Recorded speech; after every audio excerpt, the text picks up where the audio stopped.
Thank you, Christine. Conference, it is a huge honour to stand here today as your candidate for Edinburgh Northern and the regional list. I'm so grateful to the local members who put their trust in me and to everyone who's helped my campaign so far since the beginning of the year, and to everybody who will be doing so in the coming months. I have to say, some days this all still feels a little bit unreal, and things could have been very different, because the very first time I stood as a political candidate was, well, based on a bit of an embarrassing misunderstanding. You see, 18 years ago, I was a very young volunteer organiser helping to get a council candidate elected in the 4th ward, as in 1st or 4th. Let's call her Elaine. Elaine had a pretty cool email address, Elaine4Fourth, with the 4, number 4. And at the time, I was still quite new to politics in this country. I didn't yet speak Lib Dem. And I thought the 4 stood for working for or campaigning for.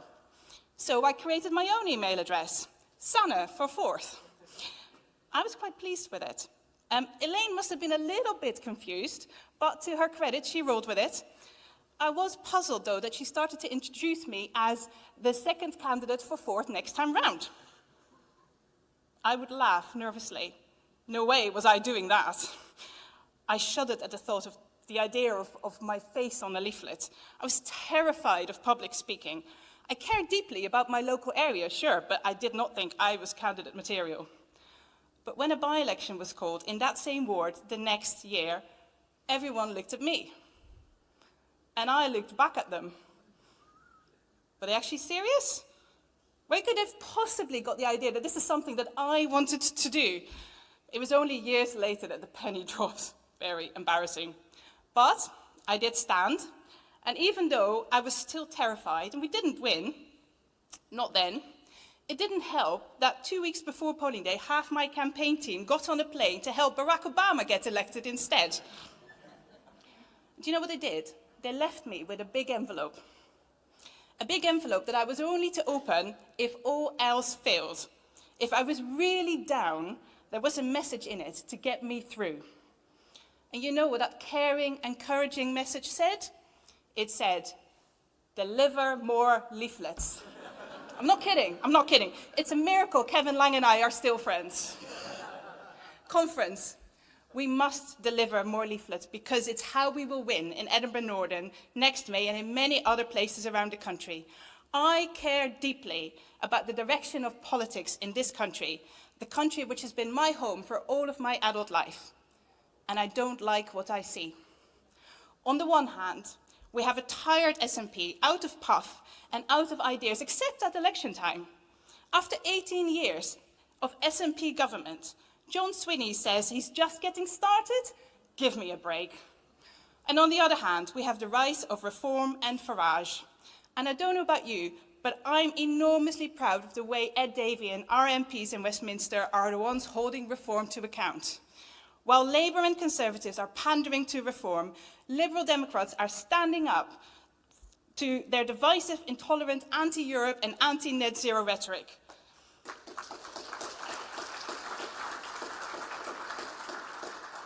Instead, we are focusing on improving people's lives in our communities, on tackling the crisis in the NHS, in our care system, and on addressing the biggest crisis society has ever faced, that of climate and environmental change. I will never forget the first time I watched Al Gore's film, An Inconvenient Truth, back in 2007. His was one of the first mainstream voices warning about the devastating effects of global warming. In that film, I saw the country of my birth, the Netherlands, disappear under rising sea levels. That image, that clip, had a profound impact on me, and it made me consider what actions I could take, what influence I had to make a difference. First, I made some changes in my own life. Swapped our diesel for an early electric car with a tiny range. Insulated our home top to bottom. Installed a heat pump and disconnected from gas. Before I was elected to council, I raised money for climate change research and helped establish a fantastic international ocean leadership program led out of the University of Edinburgh. which supports people all around the world making a difference to the health of the oceans, which in itself is hugely important for the fight against climate change. What else can I do? I thought. So I set up a sustainability team at work, which looked at our processes from waste to recycling, from commuting to procurement, winning us the Sustainability Award the next year.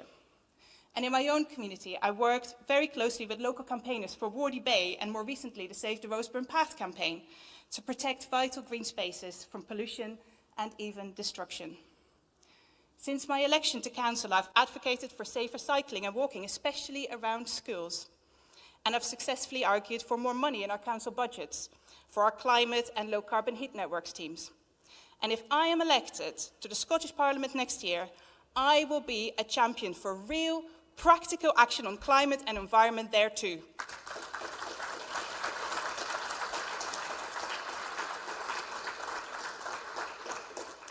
As Liberal Democrats, we are known for getting stuff done. Well, let me tell you, the time to get stuff done on climate is now. We have practical, excellent policies on the National Insulation Programme, on planning renewables alongside nature, and on decoupling electricity prices from gas. Policies that will reduce emissions and save money on bills. 2 weeks ago, I visited Edinburgh College in the new Northern constituency together with Ed Davey. We met with apprentices and saw for ourselves how they're trained to install solar panels and heat pumps. Staff told us that there is a huge demand for spaces on these courses, but that they simply don't have the funding to meet that demand. If we are serious about the transition to a truly low-carbon economy, then we must make sure that the skills are there to support it. This is why Lib Dems will work with education providers and industry to meet that challenge. Because the challenge of climate and environmental change cannot be the preserve of one party or one movement to solve.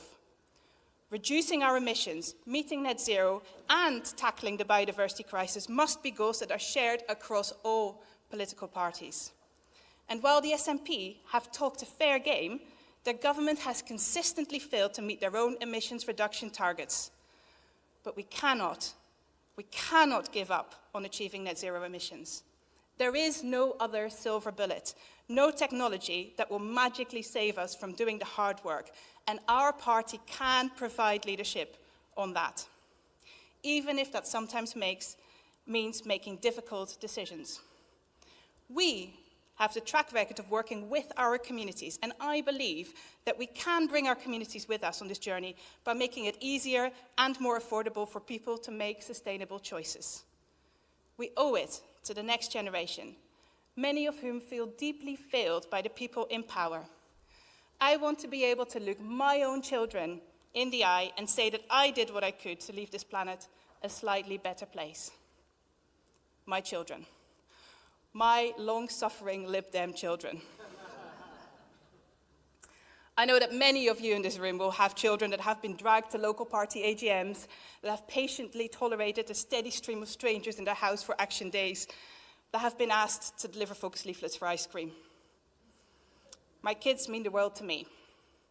And when one of them was diagnosed with cancer at the age of 6, that world turned on its head in an instant. For one long roller coaster year, we became intimately familiar with all that is good and not so good about the Scottish NHS. Now, I want to be clear.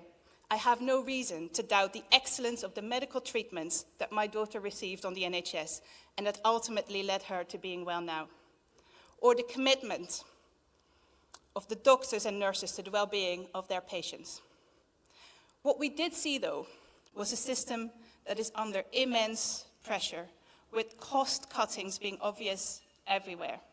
It sometimes showed itself in really small things, like how there were never enough pillows for parents staying over on the ward. The food for the kids was often such poor quality that we still laugh about the thick chunk of bread with a hint of tomato paste that they called pizza. There are still other examples that have stayed with me, but that I find hard to talk about to this day. Every little extra, like a cup of tea or a biscuit, for exhausted parents was provided by charities, not the NHS. And yet, we found that the entire system of care for children in hospital, the feeding, the washing, the toileting, sometimes even keeping track of medication, relied heavily on parents.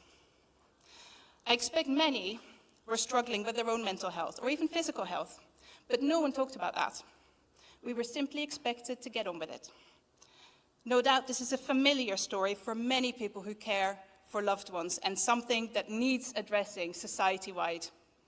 Meanwhile, on our ward, nurses were either run off their feet or spending seemingly endless time inputting data into antiquated computer systems.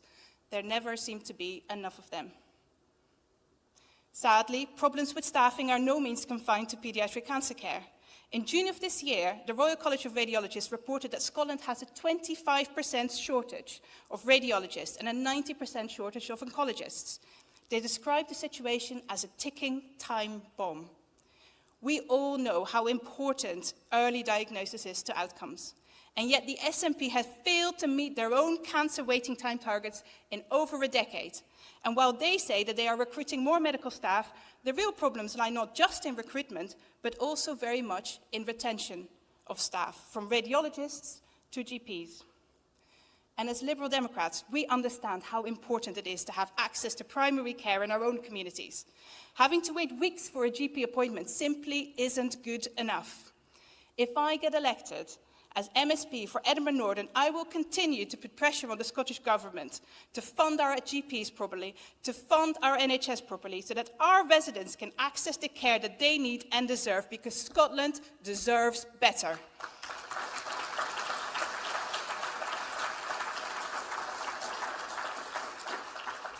So, conference, if between now and May you find yourself in Edinburgh, come and give us a hand. Come and knock on some doors, come deliver some leaflets, or if you're able, help us fund our campaign by making a donation. Conference, I'm not terrified anymore. I am determined, I am ready, and with your help, we will win in Edinburgh Northern next year. Thank you.